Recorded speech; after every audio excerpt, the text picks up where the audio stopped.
If you have watched any type of grounded videos on YouTube before, you might have come across the grounded challenge run type videos where fellow content creators and I go ahead and try and make grounded as difficult as possible by using the most ridiculous and certain weapons only. Now today, I'm going to be doing the most difficult challenge run in my opinion, which is being stupid, beating grounded with a rock only.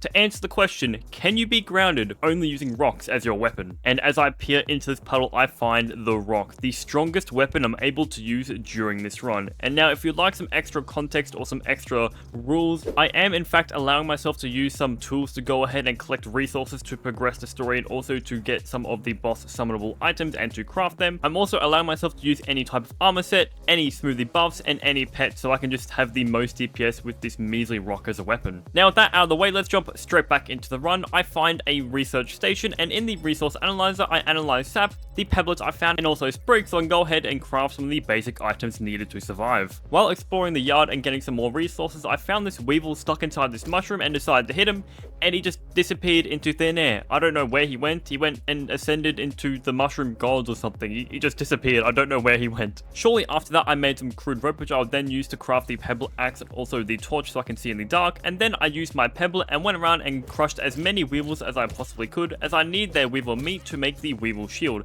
as if you have a pebble in your hand, you actually cannot block attacks at all without a shield, so I'm going to need a shield ASAP to survive. Now it's time to go ahead and progress the story, and by doing so, I went over to the broken laser and killed all the lawn mites chewing on the wires, as I needed to reactivate this thing to grow big again. Now I do not have a shield in my hand, but that's completely fine because the lawn mites absolutely suck at attacking, and I can just go ahead and sidestep them when they're jumping towards me. I killed a few more weevils to get just enough meat to craft the shield, but I was still missing one key ingredient. I then killed a few aphids to get their meat, as I'd use this meat to craft the aphid slippers, which gives me a small boost in defense, but most importantly gives me a faster running speed. With the lawn mites destroyed, I activated the spacer lasers, and that failed miserably and just caused an explosion in the distance. Over at the oak tree, I crafted up a pebblet hammer and used that pebblet hammer to bust open some acorns for their tops and shells, and use those ingredients to craft the acorn shovel, which is the only way to dig up grubs in the game, and I needed grub hide to go ahead and craft the weevil shield. With enough hide collected, I went ahead and used it to craft the weevil shield, and that's great. I can now go ahead and fight some enemies and block their attacks. With these shields equipped, you get the defensive stance buff, which allows you to block damage and have a higher block gauge, but the downside is it reduces your attack damage by 20%, meaning my 1 damage per second now goes down to 0.8 damage per second, and I need this shield to perfect block, so I'm just going to have to stick with this negative 20% damage for the entire run. I crafted up a pebble dagger, and inside the pond I collected some ingredients for my next armor set, including eelgrass strands, koi fish scales, and some sunken bones, but because I did not have any armor set that increased my oxygen capacity, I couldn't collect all the resources needed for the armor set, so I need to come back here later. I went inside the oak lab and found Burgle on the ground from the explosion that I caused, so I helped him up and placed my hand on the biometric scanner, allowing me to have access to all the labs in the backyard, as I need to go on these labs to go ahead and get the golden super chips, which have the key ingredients and memories stored to craft the beginning cell to make me grow big. The first lab on my list was the hedge lab, so I went ahead and crafted up the clover armor set so I'd have some more defense, so I'm not so squishy. I found some lawn mites and decided to go ahead and perfect block a bunch of their attacks, allowing me to get parry master 1 out of 3, which allows me to get some stamina back on a perfect block, so I can go ahead and just keep whacking things without running out of stamina so easily. I need to go ahead and kill a bombardier beetle for its boiling gland so I can craft a tier 2 insect hammer to collect milk molars.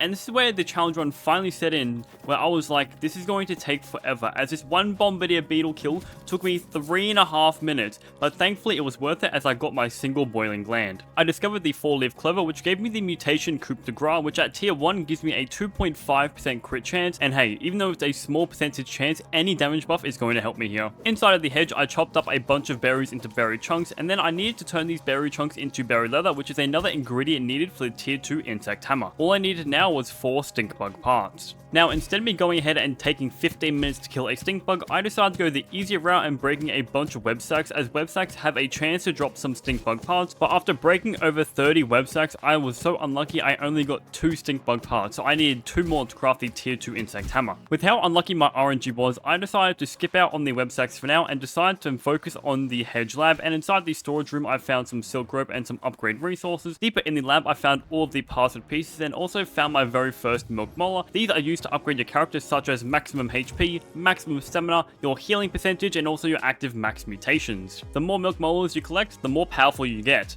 but for this run, I don't get stronger at all. With the 4 password pieces collected, I put them into the computer, which opened a door allowing me to get my very first super duper disc and also my very first super chip. Back on the websack grind, I broke open another websack and got the last stink bug part I needed, meaning I can now craft the insect hammer. I chopped down a dandelion as I need their tufts so I can go ahead and stop fall damage, and got lucky enough and got the trinket variant, which is a rarer version of the regular tufts, and instead of it being a single use, it's an unlimited use, which is somewhat useful in this run. With my newly acquired insect hammer, I went around the lower yard and collected a bunch of the milk molars. I also found the broodmother BLT, which is a boss I'm going to need to defeat later, and collected a mega milk molar, which has the same properties as a regular milk molar but increases my inventory stack size. I then use these milk molars to increase my active mutations from 2 to 4 and increase my HP by 30 points. I found some fresh mint and used my insect hammer to break them to get some mint shards, and ate the mint shards, granting me the fresh defense mutation, which reduces the damage I take from gas and sizzle damage. I went ahead and crafted up the gill tube using the silk rope I collected from the hedge lab, and now it was time to do the pond lab, and inside I found a few chests with a bit of loot inside. Now the pond lab is quite boring, so I'm going to skip to the end where I got the second super disc and the second super chip, and then I opened up the pond lab dome. Inside of the pond I found a milk molar behind these tier 2 roots, and I did not have a tier 2 dagger, so I glitched myself in and got the milk molar.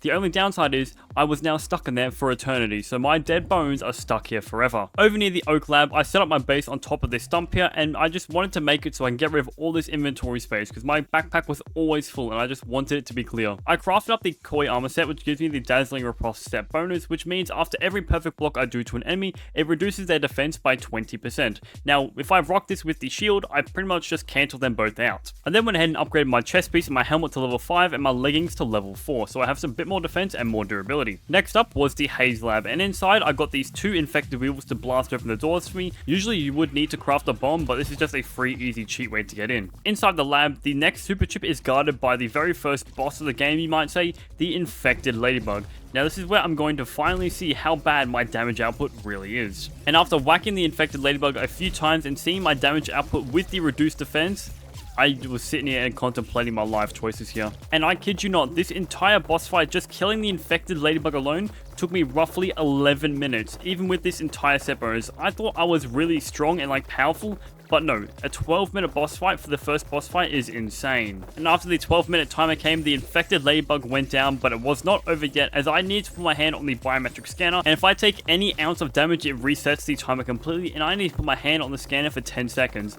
So all these infected mines need to go. So another 10 minutes of my life goes down the drain here. And as my reward, I get the next super chip and the last super disc and some bombs I'm going to need for the next lab. Speaking of the next lab, it was now time to do the black ant lab, and I used the bombs from the haze lab to crack open this rock, granting me access to sector A of the lab. Exploring the lab further, I got access to sector B as well. Now the black ant lab's boss fight, the assistant manager, is going to be tough, especially for rocks only, so I'm going to need to hatch a plan. I went inside the black ant nest and tried to lure out as many soldier ants as I possibly could, but after spending about 10-20 minutes trying to lure them, I made no progress at all and decided to just give up on it. Now even though my plan did fail and I wanted more black soldier ants, there are actually 4 soldier ants sitting just outside the assistant manager boss arena, so I lured them all inside the lab and then activate the button starting the assistant manager boss fight. Now my entire goal for this boss fight was simple. When the assistant manager summons in the ads, I take him out straight away and then I just sit back and let the black soldier ants do all the work, chipping down the assistant manager's health bar. Now this would be a great plan if the assistant manager did not have a laser pylon in the center of the arena when he gets down to a certain health bar. So all the black soldier ants that were in this fight helping me, you are the real heroes of this run. Now although I sat there for like maybe 10 minutes where all the soldier ants were attacking the assistant manager, they barely did any damage to his health bar, so I still had a long time before I could kill this guy. And I kid you not, after 20 minutes of fighting the assistant manager alone, he finally went down with a 360 flourish because I was just fed up with this boss fight. After collecting the assistant manager's keycard, I opened these doors and got the last super chip. I then went ahead and went inside the sandbox and decided to take out a pit antline for some reason. Looking back at the footage now, I genuinely don't know why I did this. I sat here for 15 minutes, sitting here and blocking the attacks over and over and over. But then I remember I wanted to go in here to get access to the salt mines. Now you might be thinking, why would you go into the salt mines? You can't even upgrade your weapon at all. Well, that's because I wanted to try and attempt to get the rare trinket drop, the 2% trinket drop to get the shiny salt shard. And after my second no, I actually did in fact get it, and I was dipping straight out of there. I wanted this because it adds a flat 15 salt damage to your attack, which I thought would increase my damage further, but after testing this, it does absolutely nothing, so I wasted like 20 minutes of my life getting a 2% trinket drop that doesn't even work with Pebblets. It was now time to start my upper yard ascent, but first I need to go to the charcoal chunks to get some of the charcoal, which I need a bunch of these for to craft the ovens, which I need these ovens to craft the boss summonable items. In the upper yard trenches, I found some more salt clusters, and I thought it'd be pretty funny if I got the salt trinket again. I got it again. I wasted all that time in the sandbox for nothing. To release my anger, I'm trashing it. Get out of my sight. It was now time to start focusing on the tier 3 termite axe and the tier 3 black ox hammer. Now obviously I can't kill a black ox beetle alone, that's going to take way too long, so obviously I'm going to need to go ahead and get some help by the friendly ladybird larva, which just snip away at the black ox beetle. Now thankfully I don't need to kill multiple of these guys, so I got 2 black ox parts and a black ox thorn, meaning I can just go ahead and duplicate the black ox parts to make the black ox hammer. With the black ox hammer parts in hand, it was now time to get the tier 3 termite axe, and I needed to get some termite chompers from this termite soldier, so I spent roughly about 3 to 4 minutes just smacking this guy in the face over and over, only getting 1 termite chomper. So I said, stuff it, I'm not killing another one, I'm just going to go ahead and duplicate it. Down in the lower yard, I need some boiling glands to craft up the oven, so I got a stink bug to fight a bombardier beetle, and afterwards I got a boiling gland. Back at home, I crafted the oven and started crafting the broodmelon BLT. I upgraded my armor set down the sleek path, and also crafted the termite axe. Back in the upper yard, I used the tier 3 termite axe to farm up a bunch of pupa, as I need a bunch of pupa hide to turn into pupa leather, which I need for some more crafting recipes. It was at this point in the game where I wanted to upgrade my weevil shield into the fire ant shield. Now the fire ant shield is pretty strong, as it allows me to get more reduced defenses on the enemies on top of the already dazzling repulsed koi armor set. So if these two combine, I should have a rough 35 reduced defense on the enemy. I then turned the pupa hide into pupa leather and crafted the black ox hammer. Now I still need a few more parts for the fire ant shield, so I need to kill some more fire ants to get that one. Inside this milk molar bottle, I found 5 milk molars that I definitely didn't spawn in. Inside the fire ant nest, I found a bunch of donut chunks and took as many as I possibly could. Not just for food, but for also a key ingredient needed to feed the fire ant queen. In the upper yard, I collected a few more milk molars and upgraded my healing percentage and my maximum stamina. It's now time to progress the story, and after giving Bogle all these super chips, he gave me the last known location of Dr. Wendell Tully, the inventor of the shrinking machine. After finding Dr. Wendell Tully's location, I found the full-size Scabby and put in the replacement fuse that Bogle gave me and turned this Scabby on. A voice recording of Dr. Tully plays, and he basically says he is going into hiding and he is never coming back out, so we are going to need to go ahead and find him. But before I do that, I still need to find a few more items to go ahead and enhance my character's damage, such as Thor's Pendant, which is a trinket that increases some of my stats by a small amount. Over in the upper yard at the stump, I found a wasp hive and decided to take this down. I'm going to need to destroy a few hives to get the wasp hive disturbed, which is in the boy bin, and inside holds the Wasp Queen boss fight. While being chased by a wasp still, I jumped inside the stump lab, which is a broken down lab. Inside, I found the Mantis boss recipe and also a Bogle chip holding a key recipe inside that I'm going to need to craft. Back at Bogle, I give him the chip, and inside his science shop, I buy the Friendship Fire Ant Queen package, which allows me to go ahead and befriend the Fire Ant Queen. I go ahead and cook the toasty toe jam sandwich and take a well-deserved rest. In the morning, I collect the broodmelon BLT and the toe jam sandwich.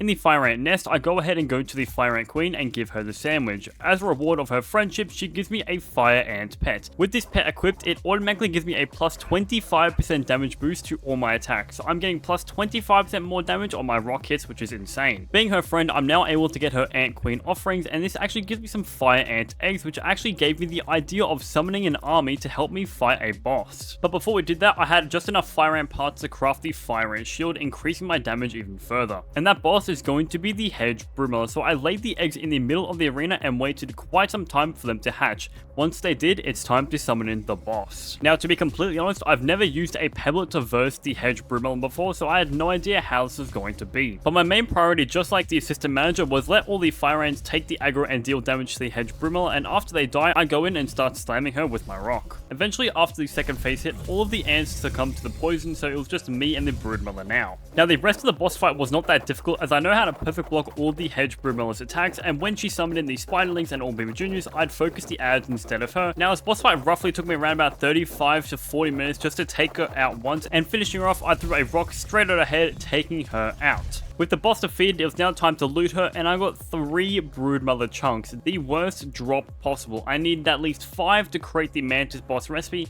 and I wanted one of her armor set pieces. So I'm going to need to fight the hedge broodmiller again just to get enough parts. So here I go again, and this time no fire ants here to save me, and after another 35-40 minute boss fight, a 360 taking her out just like that. I am done with this boss fight. Now, fingers crossed, praying for more chunks, and we got 6 broodmother chunks this time, double what we got last time, meaning we now had enough parts for the armor set and the Mantis boss recipe. Back at base, I began to start cooking the Mantis boss summonable, and also I crafted up the chest of the mother demon. I then upgraded the chest of the mother demon down the sleek path, which now allows me to have poison coating and venom coating on my attacks, meaning I can deal more damage and I have a free damage over time. The Mantis recipe finished cooking and I collected it, and now it was time to go ahead and prep for the Mantis boss fight. I was getting no help in this boss fight, it was just me, my rock, and my shield. For this boss fight, I was putting on the Mother Demon chestplate to apply either poison, venom, or possibly both on the Mantis, and when I did that, I'd swap back over to the Koi armor set, getting me the set bonus so I can go ahead and get the Dazzling Riposte effect in play. Even though my Pebble wasn't dealing a lot of damage, I was relying solely on the poison and venom damage over time, as this is where majority of my damage from this build is going to be coming from now. And the damage truly shows, as this boss fight took less than half the time of the Hedge Broomer, sitting at just 15 minutes. So having this poison damage over time, that cuts the boss fight down a crap ton, and of course, once again, a 360 flourish, a rock to the head to take it out. And after a quick teabag, I looted the Mantis and got the best possible parts, 9 Mantis chunks, 2 Mantis claws, and 1 Mantis head, meaning I can go ahead and craft another armor set piece that I would like for my next build. So back at base, I crafted myself the eye patch, which increases my damage by 10%, but also decreases my defense by 15%. But we are going for a glass cannon, and all the damage is going to help me here. I also crafted the Mantis leggings and upgraded these guys down the sleek path, giving me crit stuns. After every crit I deal, I do a bit of stun damage. Now, the Mantis Greaves is really important with the Broodmother chestplate, and this allows me to have poison, venom, and a bleed over time if I crit the enemy. So we are having a damage over time, pebblet bleeding build here. And now it is time once again to start finishing off the story, and that is by going down into the Undershed in search of Dr. Wendell Tully. Down here we find the Undershed lab, which is the last known location of Dr. Wendell Tully, and we are to believe that Wendell Tully has pretty much made himself a superhuman being. And as we peer through the glass, we see what is to be some human-mant hybrid. Not sure if that's Wendell Tully or not, but I'm going to knock it out with my rock. And as we jump down, there is no escape. It's me versus the Mant. My favorite boss fight in the entire game. If you've watched any of my videos, you would know I glazed the living hell out of the Mant. And just like the Hedge Brumilla and the Mantis boss fight, we aren't dealing much damage with just our rock alone, but once we go ahead and get our damage over times and bleed, we see the true damage shine.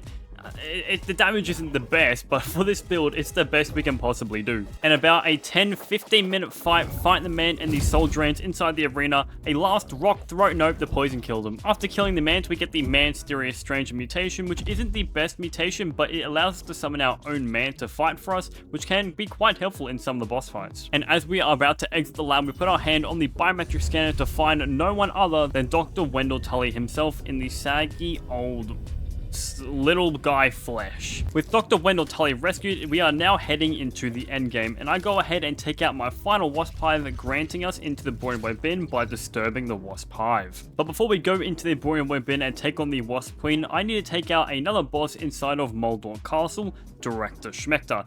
Director Schmecter is basically the evil guy who wants to keep us small forever. And I am having none of that, so I'm going to go ahead and show him my rock and see what I can do with it. And now it's time for Director Schmecter's robot thing. Anyway, I'm going to start hitting him in the face, and I'm changing up my armor game plan as Director Schmecter is resistant to poison, venom, and bleed because he's a robot. So I'm using the Koi armor set for the Dazzling Riposte minus 20% defense. Now, after about a 5 to 10 minute fight, getting him down to his third phase, or just over half HP, he summons in Orc Weaver Juniors, the strongest variant of the Weaver Spiders. When Schmecter summons in these guys, I put on my bleed and poison build, as I possibly cannot defeat them fast enough, because Director Schmecter keeps summoning these guys over and over and over until I get him into the final phases. And I kid you not, I try to keep killing the Orc Weaver Spiders over and over and over, but I just couldn't keep up with them. Schmecter kept spawning them in, so I was like, stuff it, you know what I'm going to do? I'm going to keep hitting Schmecter, getting him down to his fourth phase, as I possibly could not kill these juniors because they would just overrun me, and I do not have this many heals left. Shortly after, I got Schmecter down to the fourth phase where he summons in the lasers. When he does this, he does not spawn any more of the Weaver Juniors,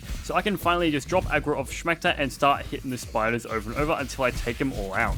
After a painstakingly 40-minute boss fight, Schmecter finally goes down, taking him out. by far the hardest boss fight in this challenge run, as I cannot use any of my damage over time to take him out. Oh, and also Shmekta's dead, so now we get the good end for the game. Yippee! I go back to base for some well-deserved rest, and I get the cutscene of the wasps coming out of the Brawny Boy bin, allowing me to get access inside. Inside of the bin and the Wasp Queen arena, I find this dead skeleton with the Wasp Queen summonable recipe. So I run back to base and I begin cooking up the Wasp Queen boss summonable, and I cannot sleep, so I need to sit here and wait. And apparently this is the perfect time to get a Wasp raid. One thing I probably should mention is the Wasp Queen is like 80% resistant to poison damage, so my poison damage is going to barely do anything to her, so it's going to be bleed and venom all the way. I was fighting this all-weaver spider with my rock, showing him my rock abilities, but he said, "Take this slingshot ability," which instantly KOs me. Shortly after that, the Wasp Queen boss recipe had finished cooking, so now it is time to go ahead and fight the Wasp Queen. And me being in this boss fight scared was an understatement. I was gosh darn terrified. I was not ready for the Wasp drones to heal the Wasp Queen back up to full, and I'd be running in circles over and over and over, dealing no damage to her. And as you can see, the poison on her, it's not even showing how much damage I've done to her. But thankfully, in this boss fight, when the Wasp Queen does summon, it only takes 3 hits. No matter how much damage your weapon deals, it's always going to be 3 hits for the Wasp to go ahead and take them out. So the drones and the summonables were quite easy to take out. And whenever I got the 3 damage over time on the Wasp Queen, the damage was showing. It wasn't a tremendous amount of damage, but for Pebble only standards, I was dealing a massive amount of damage. And if you do not know, the Venom bypasses all poison resistances, so the Venom is doing a flat amount of damage, which is chunking her HP. Now, after some time passes in the boss fight, roughly about a 20-minute fight, she finally summons in the Wasp drones, and now this is completely terrifying as her healing ability is extremely strong. So I need to go ahead and take out that drone as fast as I possibly can so it doesn't keep stacking the healing over time and the bleed over time. But thankfully, I had very good RNG and I was able to take out the Wasp drones pretty quickly, and all the times they did in fact scream, it was always the bleed and never the healing. So thank you, Wasp drones, for giving the Wasp Queen bleed. Another 15 minutes go by in the Wasp Queen boss fight, and finally, with a final hit of the rock, she goes down, meaning we have killed all the bosses needed to go into New Game Plus. Obviously, I'm not going to be doing that in this run, but we have one final challenge left to do, and that challenge being the Java-matic final defense. And now for this, I didn't use any extra resources to go ahead and build my defenses. What I was given in the Java-matic storage facility is what I used. Granted, I probably should have crafted my own mushroom bricks or possibly ash walls to help this defense, but I possibly could not be bothered doing that, and what's a little extra challenge to top off the finale. And with the push of a button, the Java-matic finale defense began. The embiggening cocktail for me to grow big is currently brewing, and I need to go ahead and protect sectors A, B, and C of the mixer modules from being destroyed. And let's just say, the minimal damage I was doing to the weakest enemy in the finale defense, I was definitely scared, as I probably did not have enough defenses, but thankfully, having the venom, bleed, and poison damage over time, it dealt enough damage. But as the bigger and stronger bugs came in, I was definitely becoming overrun, as some flying bugs and some orc ladybirds were coming in and dealing a ton of damage to me.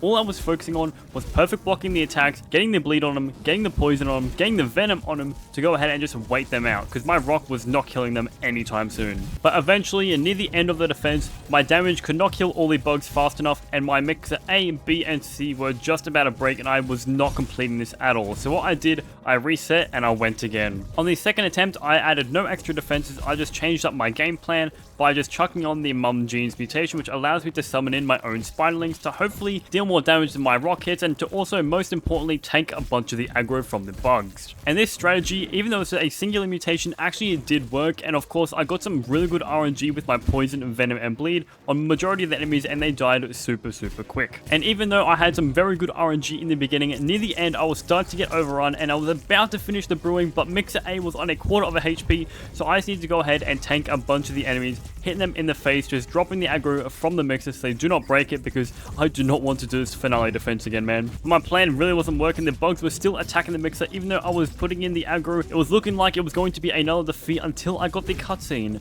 of the Java-matic being complete, meaning we have completed the Pebble only run in Grounded. So I ran over, collected the filled embiggening cell, and now all that was left was to go into the lower yard and activate the spacer and grow big. And as a final goodbye, instead of hitting Wendell Tully in the face, I'm giving him all my rocks as my gratitude. And here, just for you Tully, here is my shield, remember me. And just like that, I activate the spacer and we go home. And with that, we have completed the grounded rock only challenge run. The most difficult challenge run I've ever completed has been finished. And that there is the end of today's video, guys. Sorry for that flashbang a few seconds ago, but thank you guys so much for watching today's video. I really do appreciate it. Man, these grounded challenge runs are making them harder and harder and harder, and I'm completing them. I genuinely do not know what is like harder than a pebble only, other than like being actually physically impossible, being whoa, no armor, no mutations, rock only. Like, that's just physically impossible. Also, some of you might be wondering, where is the infected Brumella boss fight? And I did try that boss fight, but in the second phase, when the infected Brumella heals off her bombs, my damage output versus her healing output, it was a stalemate. I could not get her down past even half HP in her second phase, so unfortunately that boss fight is impossible. So a massive shout out to my tier 3 members, Idiot Plays, iGreen Raptor, The Stitchman, and Abby Cute Cat Gamer. I really do appreciate that, guys. And with that said, guys, I will catch you guys in the next video.